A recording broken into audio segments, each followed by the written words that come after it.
Good day mga mamis! Another day, another mini vlog!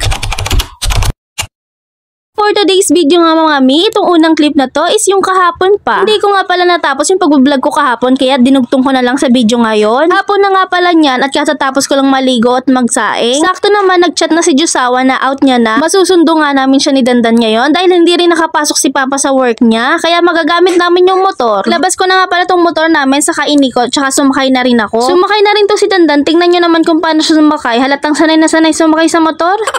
Pero dito lang yan sa motor namin nasakay, hindi sumasakay sa ibang motor. Nang makapwesto na nga ng maayos si Dandan, umalis na rin kami. At dyan na rin natapos yung vlog ko kahapon. Nahihiya pa rin kasi mag-video sa labas yung mama nyo, kaya ayan naputol. Kulang pa ata sa kapal ng taba.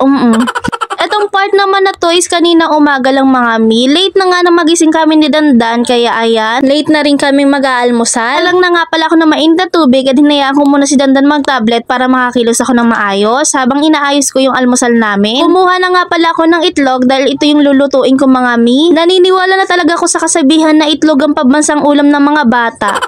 Naku po mga mi, si Dandan di makakain ng almusal hanggat hindi itlog ang ulam. Kaya ito, baka sa susunod ng mga araw, mangingitlog na din ang mama nyo.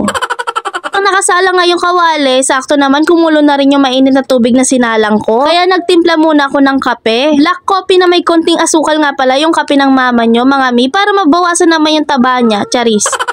Wala ko na kasi magbawas ng sweet sa katawan ko, mga mi, para mabawasan naman yung taba ko. Kuha na nga pala ako ng plato na gagamitin namin ni Dandan dahil maluluto na yung itlog. Ngayon naisipan kong lutuin. Hindi naman nagrereklamo si Dandan kahit anong klase pa yan ng luto, basta itlog yan, kakainin niya. At ganito nga pala yung ginagawa ko mga mi tuwing kakain si Dandan. Hinahalo ko yung ulam sa kanin. Kasi mga mi, kapag hindi ko yan hinalo, naku po, ulam lang yung mauubos dyan. Nagsali na rin ako ng tubig dito sa bottle niya mga mi. Ito nga pala yung ginagamit ko sa kanya para ma-monitor kung gaano ba karami yung naiinom niyang tubig. Nang matapos na nga ako mag-ready, ayan pumesto na kami sa mesa. 10:30 na nga at ngayon pa lang kami mag-aalmusal ni Dandan. Late na nga pala kami nakakatulog sa gabi kaya ayan late na rin talaga kami nagigising sa umaga. Lalo na si Dandan magliligalig muna yan bago matulog.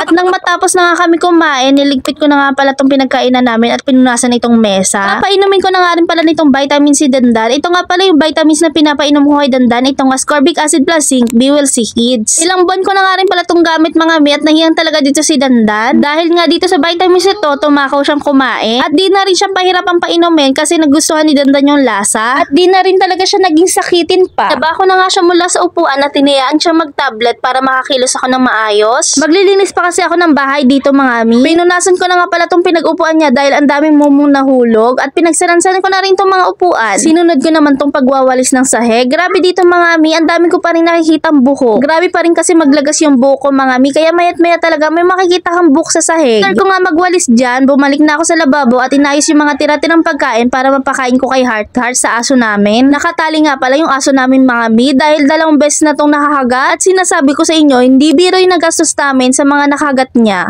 Kaya no choice kami, baka makagastos pa kami ulit, tinali na namin siya. Bumalik na nga ako dito sa lababo at sinimulan ko na nga maghugas. Kung nagtataka kayo bakit ang dami ko pa rin hugasin mga mi, yung ibang plato kasi dyan mula pa kagabi. Dahil di nga sabay-sabay umuwi yung mga tao dito, kaya di rin kami sabay-sabay kung kumain. Kaya ganyan yung laging ganap tuwing umaga. Tapos na nga ako maghugas ng plato at punasan yung lababo, kaya ayan, binapon ko na yung basura. Naalala ko nga pala mga mi, meron pa nga pala akong mga parcel dito na hindi ko pa nabubuksan, kaya ayan, bala ko nang i-unbox.